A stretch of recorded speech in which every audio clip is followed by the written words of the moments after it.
minute can open your eyes. One book can open your world. Knowledge gives you power. Read and rise higher. 9R Tree. Better life begins in a book. Hello, I'm Sebastian. Welcome to 9R Tree's podcast. Today, I will summarize and review the book. Notes on a Nervous Planet by Haig is a compassionate field guide for staying human in an age of relentless speed, screens, and noise. Blending memoir, cultural observation, and practical tips, Haig examines how the modern world amplifies anxiety and distracts us from what truly matters. The book is composed of short essays and lists that are easy to dip into, yet they add up to a persuasive map for calm and clarity. Haig writes with warmth and candor about panic, insomnia, social media spirals, and the pressure to optimize every moment, while also offering grounded habits that help restore balance. Rather than demonizing technology or romanticizing the past, he invites readers to create kinder boundaries, slow their inputs, and reconnect with bodies, nature, and community. The result is a hopeful, humane companion for anyone who feels frayed by modern life and is searching for steadier rhythms of thought and attention. I will give you key takeaways from this book. Firstly, the speed and noise of modern life. Haig opens by naming the core feature of our era: acceleration. News cycles never end, notifications ping across every device, and entertainment competes for attention at all hours. He links this constant stimulation to a jumpy nervous system, shallow breathing, and a mind that expects threat even when none is present.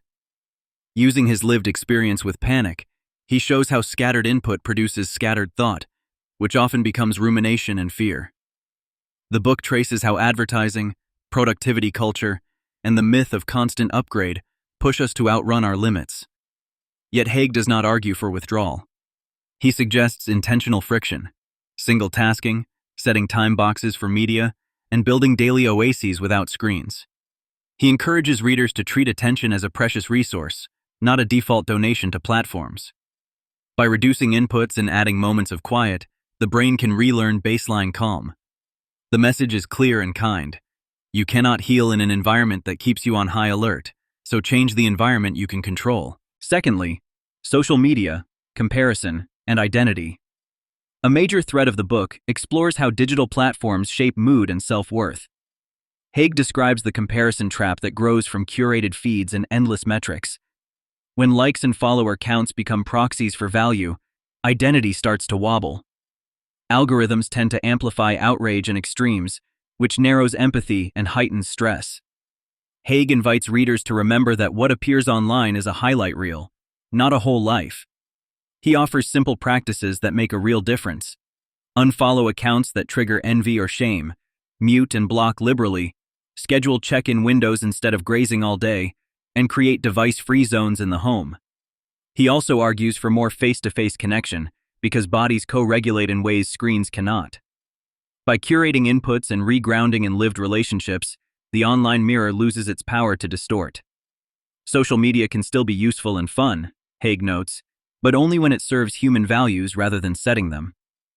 Thirdly, body, sleep, and the biology of calm. Haig anchors mental health in the body. Stress hormones, caffeine, blue light, and sleep debt all tug the nervous system toward vigilance. He explains how insomnia and anxious thought feed each other, then breaks the loop with practical changes. Consistent bed and wake times, morning light, a cool and dark bedroom, and a calm pre-sleep routine help the brain downshift.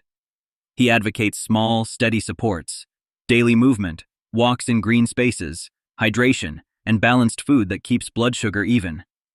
Breathwork and slow exhale techniques are presented as portable ways to signal safety to the body.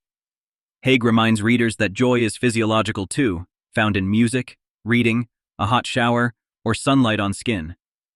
None of these habits is framed as a miracle cure. Instead, they are levers that nudge the system back toward regulation. When the body feels safe, the mind can widen its perspective, and anxious loops lose their grip. Health begins with basics, practiced with patience. Fourthly, a toolkit of micro habits and thought tools. One of the strengths of the book is its practical, modular toolkit. Haig shares micro habits that can fit into busy days: 5-minute walks, a page of reading, a brief breathing set, or a tea ritual without the phone. He champions lists as a focusing device, gratitude to tilt attention towards sufficiency, and single tasking to protect depth. Thought tools play a key role. Challenge catastrophic predictions, notice all or nothing thinking, and reframe productivity as alignment with values rather than speed. He suggests building calm by design with predictable routines for mornings and evenings. Creativity and play also return agency, whether through music, writing, drawing, or cooking. Haig emphasizes kindness as a skill that stabilizes both giver and receiver. The aim is not perfection, but direction. These small moves compound into resilience because they are doable on bad days and therefore reinforce trust in oneself. The toolkit is simple, flexible, and ready to personalize. Lastly, redefining success, meaning, and hope. Beyond tactics, Haig invites a renegotiation of values. If success is only more, faster, louder, the nervous system will always panic at the gap between life and an impossible ideal.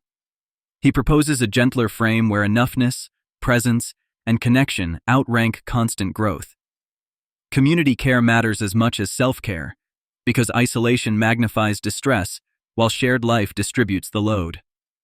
Hope is not a naive denial of pain, but a practical stance that leaves room for better outcomes.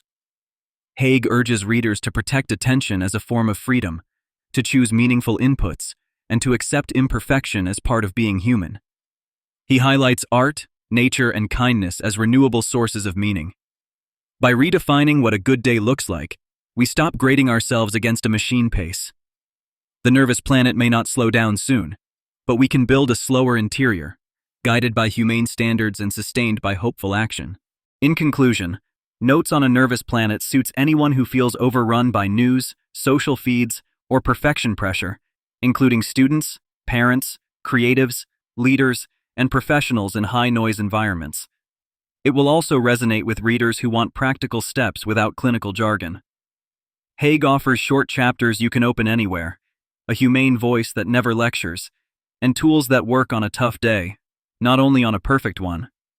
The blend of memoir, culture critique, and simple habits makes this book unusually portable and rereadable. Choose this book over others because it meets you where you are and respects limited bandwidth. It trades grand promises for grounded routines, and it keeps hope alive without denying difficulty. If you want to protect your attention, sleep better, reduce anxiety triggers, and design a kinder relationship with technology and yourself, this book delivers a clear, compassionate path you can start today. If you would like to support Matt Haig, you can buy the book through the Amazon link I've provided in the podcast description. After reading the book, please let me know what you think and share your thoughts. See you around. 1 minute can open your eyes. One book can open your world. Knowledge gives you power.